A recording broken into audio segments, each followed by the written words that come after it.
Ready for this deep dive? Today's topic or today's subject? I have some questions to ask or ask ourselves. To the beginning of the highest yoga empowerment, the Vajra master asked Vajra disciples and us, teacher asked us questions.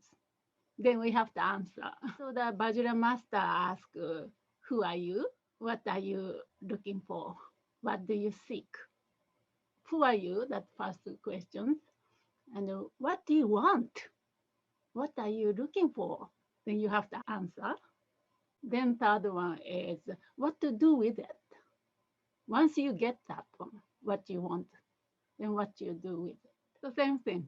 I want you to answer in a sense that there's no right answer or wrong answer. But if that answer is not sufficient for seeking further from now on, rest of the retreat, rest of the year, then I think why you are here, that's the thing.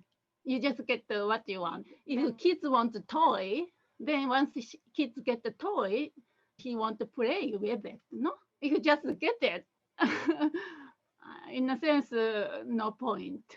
What you want to do with it? Who are you? And what you want or what you are looking for? And what are you going to do with it? Actually, ask yourself, each of you, because quite important. It seems like a arbitrary beginning kind of chit chat thing, but in terms of empowerment, already script. If Vajra Master asks, "Who are you?" Then we said, "I'm a fortunate one." Kersang, that's the name, fortunate one. Sometimes, Tibetan boy's name or girl's name, Kersang, that means the fortunate one. Then what do you seek? I seek great bliss. That's another word for happiness. The most sublime expression of happiness, great bliss. Then what are you going to do with it? Then I said, I'm going to use that for sublime awakening. Yeah, fulfilling the commitment of sublime awakening. So that's the answer, scripted answer. But see, we all seek for happiness, right? Yeah, we know that. That's why you're here. If you are teenagers, maybe may not say that. I don't care about happiness. But deep down core of who and what we are looking for something called perhaps happiness. Then each of us has a different definitions what happiness feels like or the means. But then we went through this journey of Ramlim, first scope, initial scope, second scope, and great scope. First scope, what was the goal or aim of the first scope? Good future rivers. We're not seeking for the happiness of just this one, but future rivers. We can continue to have this precious human life or higher rivers. That's the first scope. Then the second scope is seeking the happiness of freedom, complete liberation from samsara, the occurring perpetuated suffering where we are all circling around since the beginningless of time. That's the definition of the second scope, those who seek for second scope. Another was nirvana. Nirvana or freedom, liberation, complete liberation from samsara. Okay, at least if you have that aim of the second scope, you can stay. It's worthwhile to listen to the next journeys. We get into the last section of the Ramlim, kind of peak of the sutric path called Vipassana. And now Mahamudra journey.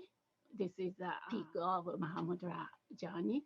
Up to now, we are really training the mind to come to really concentrate the mind, one-pointed focus, calming down. Those are open to anybody. Even non-Buddhist practitioners are good at doing that and achieve quite a high state of shamatha, calm abiding state.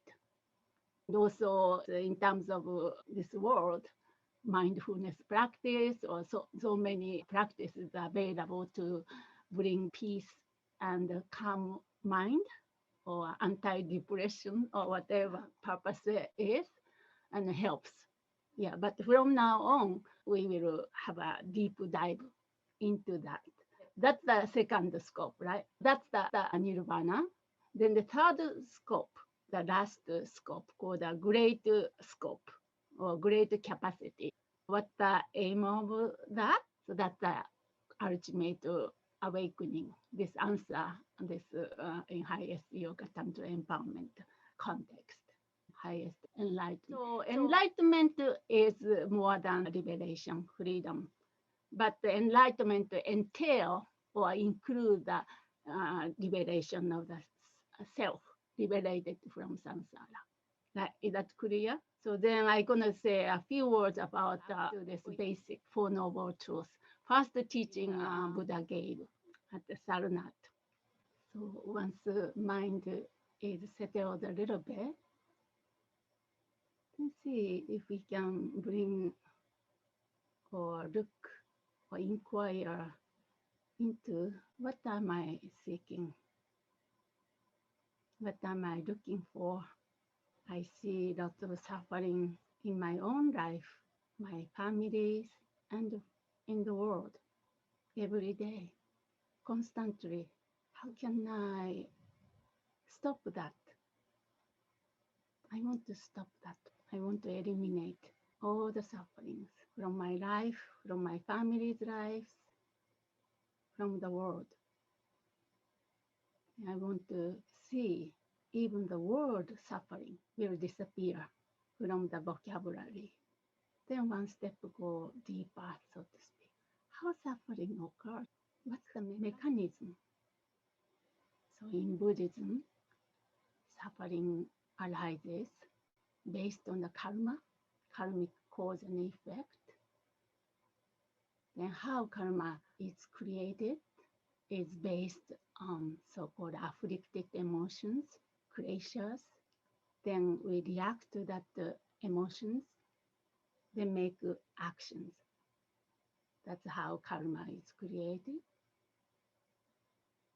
Then how afflicted emotions arises, from where it arises. For example, strong anger, attachment, right, or judgment, all these mental states we experience. From where that's coming from? See, as if you are doing the excavation, go down deep, try to find the source of that problem.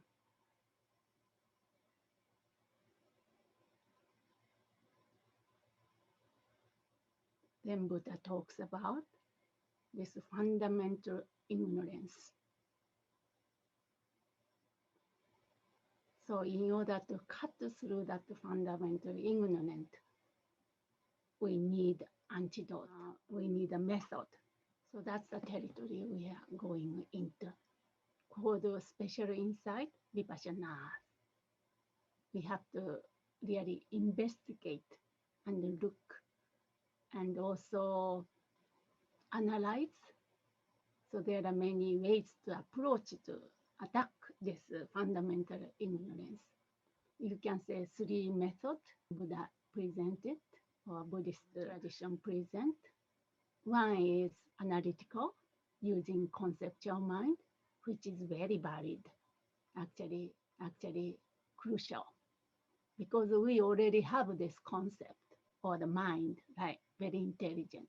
We use that, we make use of that. Then second one is direct observation.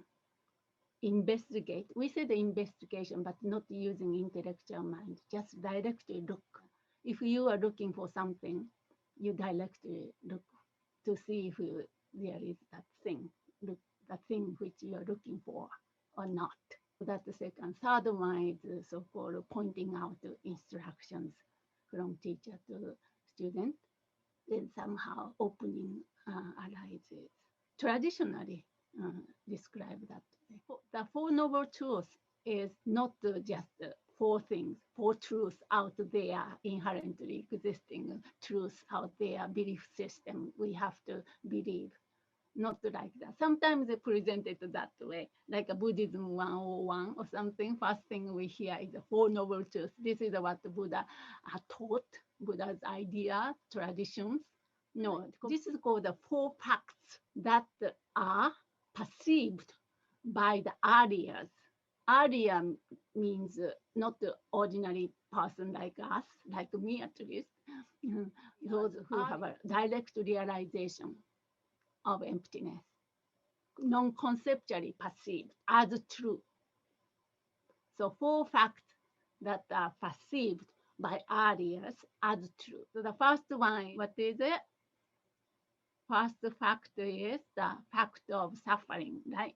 We think we know suffering. Yeah. Actually, there are obvious suffering and not so obvious suffering. This is not a Lamrim class, but at least I'm gonna say a few words about these three suffering. And the third one especially, that's the one we pay attention. First one is suffering of suffering. We have a pain. We can see psychologically if we suffer. Usually we say that we suffer, that one. Then second one is the suffering of change. We can see happiness turned into suffering quite quickly. And the flower, beautiful flower, fade away quite quickly. Or sometimes it takes a long time, but always, whatever arises has already doomed to die, like even our body. That's a change, always changing. So why suffering? Because we cling on to the eternal, we kind of superimpose this eternal or the self-grasping we call. We're gonna talk more about that, but we misperceive as an external objective reality out there. Then cling on like a partner. We perceive or grasp at the kind of eternal goodness, ultimate goodness on that. Then it's changed always. Your mind changed, partner's mind changed, and the physical body change, whatever might be, always changing. That's the second. Still, we can see that one. Then third suffering is called pervasive suffering. This is the most obnoxious one, most naughty one. We don't really come to terms with it. But then it's very important that this pervasive suffering is every moment of experience is imbued or mixed with confusion, mixed with this ignorance. Every moment, as long as we have this body, this called the impure body, satyaki, there, we create the impure karma. So based on delusion and karma, as long as we have that, we suffer. We are doomed to suffer. We are in this uncontrolling, recurring existence. That's the first noble truth Buddha taught. He didn't end that. Otherwise, we get depressed. Then second fact, what is it? Fact of cause, right? There is a cause. What is the cause or the origin of that suffering? Then he traced. What did he say? He said Marippa. Marippa doesn't mean just ignorance. Ignorance means like not intelligent person is ignorant or something like we use in colloquial. But more than that, Marippa means just not knowing, unaware of reality, unaware of reality of the self and the phenomena. So that's the ignorance. But not only that, great Buddhist master Dharmakirti added one more. Not only that, not only not knowing, not aware of the reality, but also we are completely confused. Our way of looking at things is kind of upside down, knowing things invertedly, upside down, opposite to how things exist. So problem is this discrepancy or gap between how things appear or how I appear, how things appear, and how things exist. This mode of existence, how it appears, this mistaken appearance we call. But how it appears we take it that is the true existence. That's how things exist. But there's a big gap there. We are completely mixed up in the confusion since the beginning of time. That's the second fact. Origin or cause is the knowing things invertedly in a wrong way, as well as not knowing reality. Then if I add one more, not knowing who and what we are really. That's the second fact. Then third state, now we can become a little bit optimistic. Third fact is possible to achieve the true stopping of suffering. Confusion or ignorance is actually not the part of our true nature. When we are born, we wear sunglasses, but if we take that sunglass off, our true nature reveals. No? So that's the third fact. That is the result or the nirvana, freedom from samsaric suffering in this case. For this, it requires confidence or understanding. First of all, understanding the nature of mind. What is it? We never actually look and see what's the nature of mind, but we need to have that understanding, glimpse into the nature of mind. And also we need to have a conviction it's possible. So those two things we need to come to this third fact. Then how to do it? That's the fourth fact, the method, pathway. Anyway, fourth fact is the method, right? How we can reach. That is the antidote Buddha taught. Basically, most of the time, like 84,000 teaching Buddha taught is about explaining suffering so that we know, then antidote to suffering, antidote to apply to the cause of suffering. So how that would apply to what we're going to do from today and now? You guys started to get the idea. There are many levels of Four Noble Truths as well. Little bit of confusing, but actually that's why I'm talking here, clarify. Because Four Noble Truths initially we were taught in the context of the first turning wheels of Dharma, first foundational teaching, you can say, so-called Hinayanic context. Then Arhat, their goal is the freedom from suffering, samsara, right? Freedom from samsara, that's it. That's their happiness, ultimate happiness. But for us, as a Mahayana practitioner, ultimate happiness is not that. I mean, that is the personal happiness, but we are seeking for the happiness of all beings, right?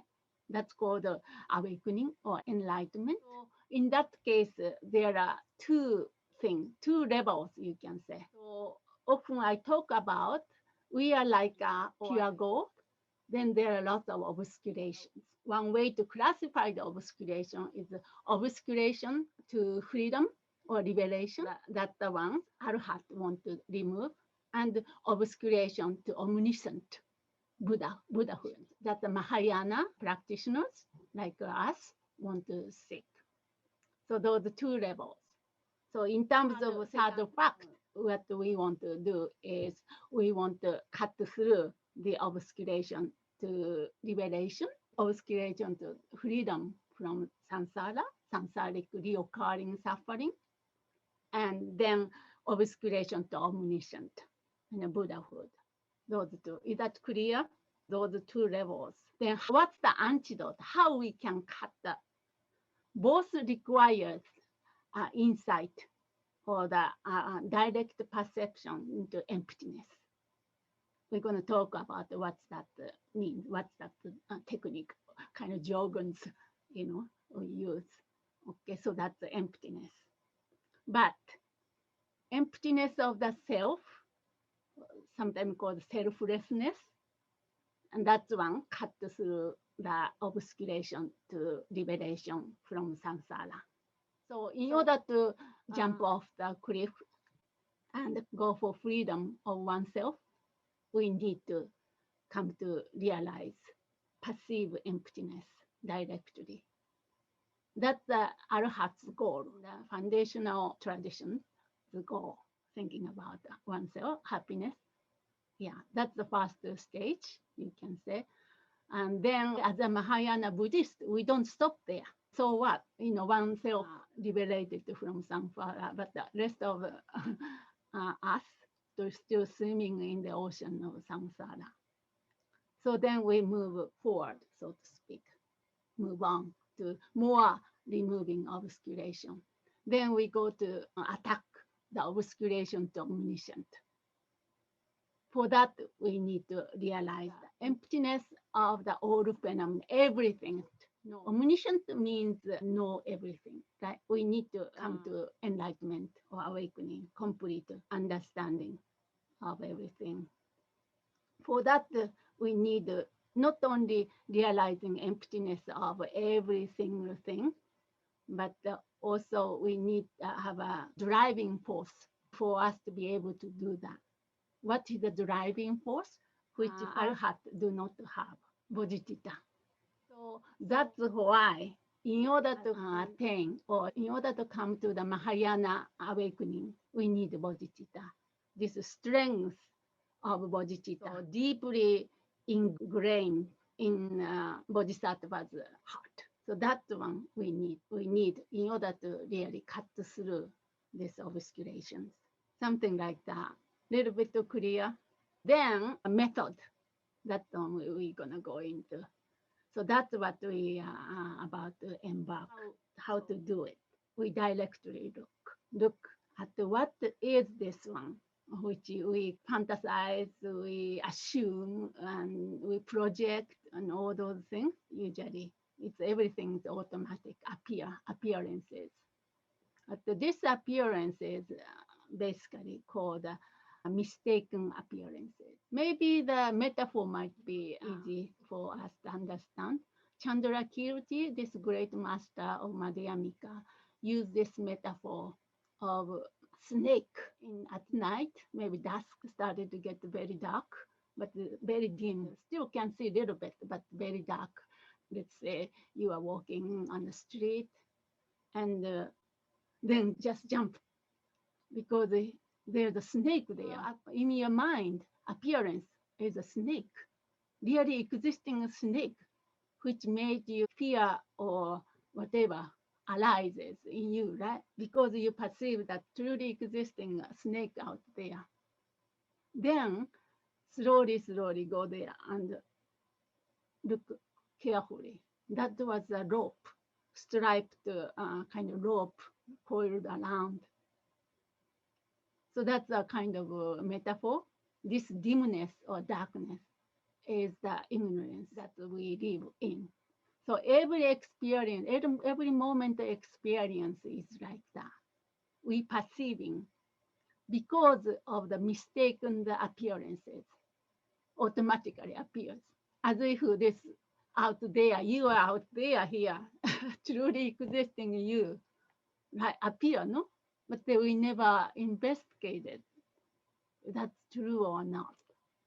We take it for granted, so to speak. And then in this coiled snake's case, fear arises, anxiety arises, negative emotion arises, try to kind of kill or something, anger arises, right? Then acts up, then create a karma, and then suffer. That ripens in the future. So that's what we are repeating, like a coiled snake, like that. The snake exists. Actually, there's no trace of snake at all on the road. Emptiness of a snake, truly existing snake. It's empty of a snake, mistaken appearances. We perceive or grasp at appearances as a truly existing thing, reality. Then we get suffer, in other words. Okay, something like that in terms of mechanism of this circle, in terms of interdependence arising circle of samsara. We have been here since the beginning of time, but somehow we have a tiny window opportunity to really look into this assumption where we have been living with or based on. So that's what we're gonna do here. Also, next Lamrim session happened to be the same kind of territory, more Madhyamika, we call the middle way, so which is a more analytical, conceptual mind involved. Those both are very important. It's not one or others. Actually, I want to clarify. Very important to investigate this way directly, looking at our mind, go directly. And also using our conceptual mind, then make really convince, come to terms with, doesn't make sense what I have been living with, this assumption. If we do the Madhyamika, that enhance your practice of Mahamudra. Actually, in our context, shamatha and vipassana is the same as the last paramita, the perfection of the concentration and the perfection of wisdom. That's the same thing. Anyway, today we're gonna go into this vipassana session. Does that make sense? Just take a little breathe. I might have spoke very quickly, and I just wanted to convey the rationale why we do. You might find, what? Why am I doing this? So confusing. Actually, I want you to get confused, but at least why you are doing. That's clear? Yeah, last two perfections we are dealing with here too. Same thing. Thank you. Just the approach is the Mahamudra approach. So we look directly at the mind. So Buddha said everything is mind. So we're gonna really attack this source of happiness and suffering called mind. You don't need to understand everything I said, because in 5 minutes of my chit chat is packed. Entire Buddhism 101 is packed in here, so condensed. So, but my point I wanted to convey is why we are looking into the nature of mind in this context. Then, of course, the base of that is the suffering, right? This idea of we don't want to suffer, and we don't want everybody to suffer. That's the one. Everybody wants happiness. Everybody don't. That's always come back to this basic His Holiness message, regardless of Buddhist or not Buddhist, doesn't matter. So in order to accomplish, or in order to bring all being to happiness, we need to do this. So that's kind of dots. I want to connect that dots, so that become like a driving force to continue to keep practicing this crazy practice. Were you able to connect the dots? Yeah, we are imputing every moment. We are imputing object reality, whatever it might be. And object reality is not only phenomena to yourself, who you think, what makes you you. So all the suffering, starting from one's own personal suffering, psychological or subtle suffering, all the way to the war, fighting, and racism, everything you see in the world, global level and personal level, everything is based on this. So the really practice of, you can say that practice of emptiness or meditation on emptiness is a key to solve this dilemma we all have been facing.